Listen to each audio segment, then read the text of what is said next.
আজকের বাংলাদেশের দিকে তাকালে হয়তো আমাদের মনে হয় আমাদের দেশটি একটি হতদরিদ্র দেশ, কিন্তু আপনি কি জানেন একসময় এই বাংলা ছিল পৃথিবীর সবচেয়ে ধনী এবং সমৃদ্ধ অঞ্চল। যখন ইউরোপ অন্ধকারে ডুবেছিল তখন বাংলার সোনালী যুগে সূর্য উঠেছিল। আজকের ভিডিওতে আমরা জানব প্রাচীন বাংলার সেই গৌরবময় ইতিহাস, যা শুনলে প্রতিটি বাংলাদেশির বুক গর্বে ফুলে উঠবে। তো চলুন শুরু করা যাক।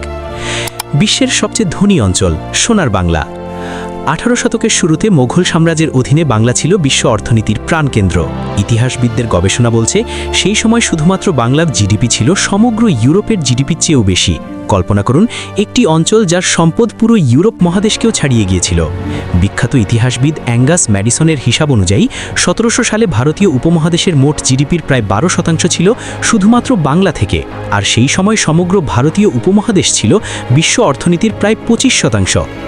ব্রিটিশ ইস্ট ইন্ডিয়া কোম্পানির নথিপত্র ঘাটলে দেখা যায় বাংলাকে তারা প্যারাডাইস অফ নেশনস অর্থাৎ জাতিসমূহের স্বর্গ বলে উল্লেখ করত। এমনকি ইউরোপীয় পর্যটকরা লিখে গেছেন বাংলার সাধারণ কৃষক ইউরোপের অভিজাতদের চেয়েও ভালো খেত এবং পড়ত। রাস্তাঘাট এতটাই উন্নত ছিল যে ইউরোপীয়রা অবাক হয়ে যেত। প্রতিটি গ্রামে ছিল স্কুল, হাসপাতাল এবং পাঠাগার। শিক্ষার হার ছিল ইউরোপের চেয়ে অনেক বেশি। মসলিন বিশ্বের সবচেয়ে দামি কাপড়। ঢাকাই মসলিন এই নামটি শুনলেই বিশ্ববাসী থমকে যেত। এটি ছিল পৃথিবীর সবচেয়ে সূক্ষ্ম এবং দামি কাপড়। এটি এতটাই মিহি ছিল যে একটি পুরো শাড়ি একটি আংটির ভেতর দিয়ে বের করা যেত। কথিত আছে ঘাসের উপর মসলিনের শাড়ি বিছালে তা দেখা যেত না, কারণ এটি ছিল সম্পূর্ণ স্বচ্ছ কিন্তু অত্যন্ত মজবুত। রোমান সম্রাট, মিশরের ফারাও, গ্রিক রাজন্যবর্গ সবাই ঢাকাই মসলিন পরতে চাইতেন। ক্লিওপেট্রা ঢাকাই মসলিন পরতেন বলে ঐতিহাসিক তথ্য পাওয়া যায়। একটি মসলিন শাড়ির দাম ছিল আজকের হিসাবে প্রায় 50 লাখ টাকা। ইউরোপীয় রাজারা তাদের রাজকোষের বিশাল অংশ ব্যয় করতেন শুধুমাত্র বাংলার মসলিন কিনতে। দুঃখজনকভাবে ব্রিটিশরা যখন বাংলা দখল করে তারা ইচ্ছাকৃতভাবে মসলিন তাঁতিদের হাতের আঙ্গুল কেটে দেয়, কারণ তারা চাইতো না যে বাংলার মসলিন ব্রিটিশ কাপড়ের সাথে প্রতিযোগিতা করুক। এভাবে ধ্বংস করা হয় হাজার বছরের শিল্পকে। শিক্ষা ও জ্ঞানের কেন্দ্র। বাংলা শুধু অর্থনীতিতেই এগিয়ে ছিল না, শিক্ষায়ও ছিল বিশ্বসেরা। নালন্দা এবং বিক্রমশিলা বিশ্ববিদ্যালয় এই দুটি ছিল পৃথিবীর প্রথম আবাসিক বিশ্ববিদ্যালয়।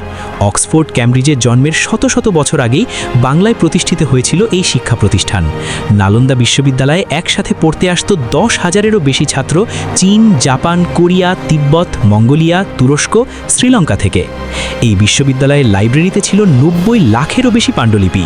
গণিত, জ্যোতির্বিদ্যা, চিকিৎসাশাস্ত্র, দর্শন সব বিষয়ে পড়ানো হতো। আর্যভট্ট এবং ব্রহ্মগুপ্তের মতো মহান গণিতবিদ এই অঞ্চলেই জন্মগ্রহণ করেন। শূন্যের আবিষ্কার হয় এই ভূখণ্ডেই। কৃষি ও বাণিজ্যে বিশ্বলেথা।